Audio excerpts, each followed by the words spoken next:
Bonjour à tous, on se retrouve pour une nouvelle position de milieu de partie avec le trait pour les noirs ici. Une position assez active pour les noirs grâce à leurs deux colonnes ouvertes avec les tours évidemment. Colonne ouverte, c'est avec les tours. Le cavalier aussi assez bien placé. On sait que le cavalier sur la troisième rangée, on est en général, bon pour les noirs, troisième rangée, les blancs seraient plutôt la sixième rangée. Le cavalier sur la troisième rangée est très bien placé parce qu'il contrôle principalement les cases en fait des tours adverses. Donc on voit ici, bon là c'est le fou qui est attaqué, mais sinon le cavalier ici empêcherait la tour blanche de venir directement sur la colonne ouverte.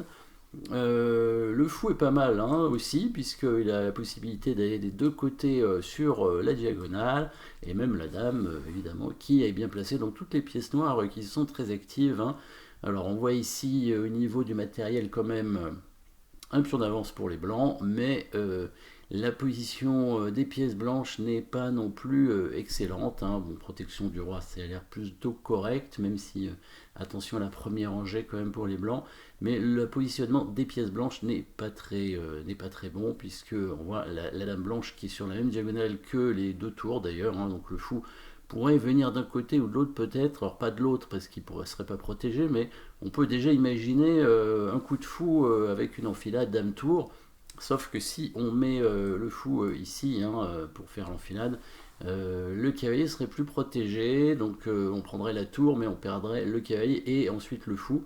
Donc probablement c'est pas très bon, mais bon, à vérifier en tout cas.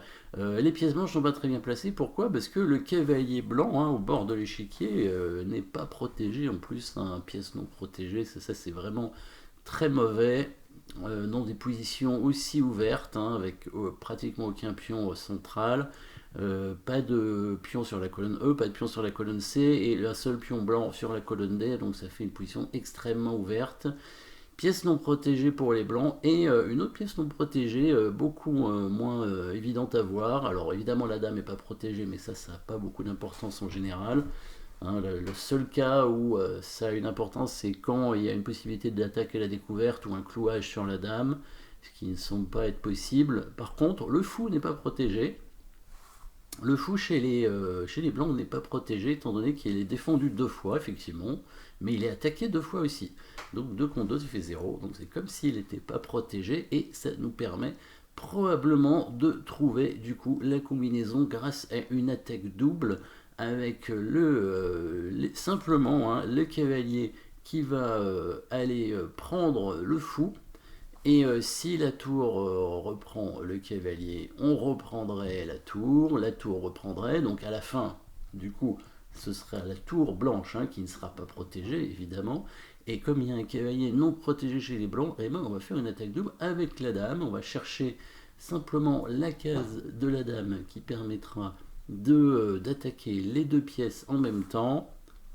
Vous l'avez trouvé probablement, c'est évidemment la case en H6 ici, avec la dame qui permettra à la fois d'attaquer le cavalier non protégé et la tour de l'autre côté qui n'est pas protégée non plus, après l'échange évidemment sur le fou. Alors, est-ce que les blancs ont la possibilité de défendre contre cette attaque double?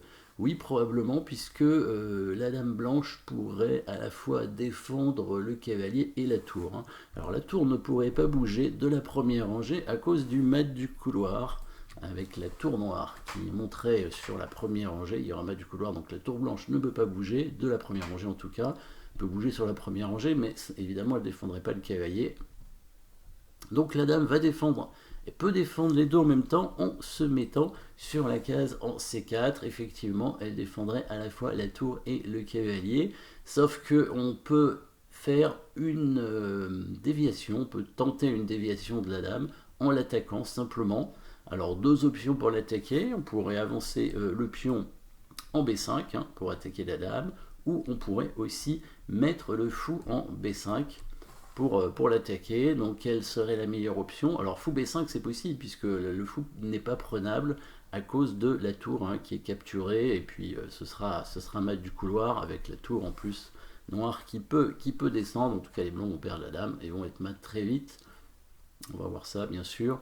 Donc pour vérifier évidemment encore quel est le meilleur coup entre ces deux coups d'attaque de la dame, on veut dévier la dame, est-ce qu'il faut mettre le fou, est-ce qu'il faut mettre le pion.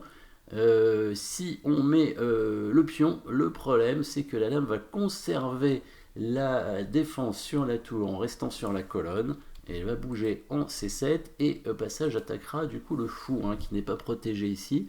Donc la tour en C1 est protégée par la dame, et si la dame prend le cavalier, la dame noire prendrait le fou. Il faut faire l'inverse, parce que si le fou attaque la dame, le fou, lui, ne pourra pas être pris tout de suite, puisque la dame doit défendre la tour, et la seule case sur la colonne qui permet d'attaquer le fou, ce serait la case en C5, et à ce moment-là, le pion n'avance que d'une case, et la dame n'aura plus de case. On va voir ça tout de suite. Cavalier prend fou, tour prend cavalier, tour prend tour, tout ça ce sont des coups forcés, pas le choix pour les blancs, il faut récupérer la pièce. La fameuse attaque double ici entre le cavalier et la tour, la dame blanche qui est obligée de défendre les deux en même temps en se positionnant ici sur cette case. Elle permet donc de défendre sur la quatrième rangée le cavalier et sur la colonne la tour, et ici on va attaquer la dame pour la dévier.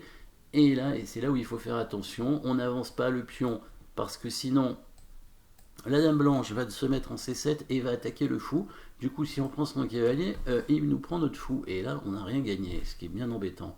Il faut attaquer la dame d'une autre façon, on va mettre le fou en B5 pour attaquer la dame. Le fou est imprenable, parce que sinon, la dame prend la tour, et si la dame bouge n'importe où sur la colonne pour défendre la tour, on prend le cavalier.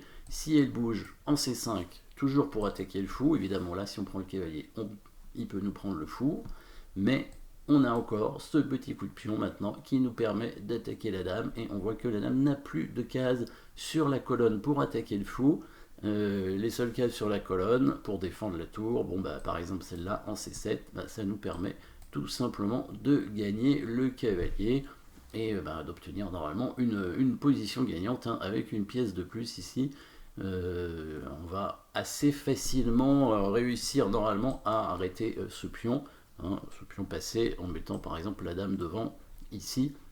Et il y aura aussi des menaces sur le roi d'ailleurs, sur la première rangée. On peut peut-être tenter simplement, alors peut-être un coup de pion ici pour donner une case pour le roi, pour éviter mat du couloir, et la tour qui va monter sur la deuxième rangée. Là ça risque d'être très très fort, et de faire une attaque assez rapide. Le pion blanc ne devrait pas résister très longtemps, le pion blanc en D5, puisqu'il y a quand même 3 pièces pour l'attaquer, il n'y en aura que 2 pour le défendre seulement, donc ce sera pas suffisant. Voilà, petite combinaison ici dans cette position de départ, sachant que si vous essayez donc de mettre le fou en B5 ici, la dame va prendre le cavalier. Peut-être il y a d'autres options intéressantes avec les noirs au départ, mais rien de mieux que gagner un cavalier de cette façon-là. Voilà, merci d'avoir suivi cette position, et à bientôt.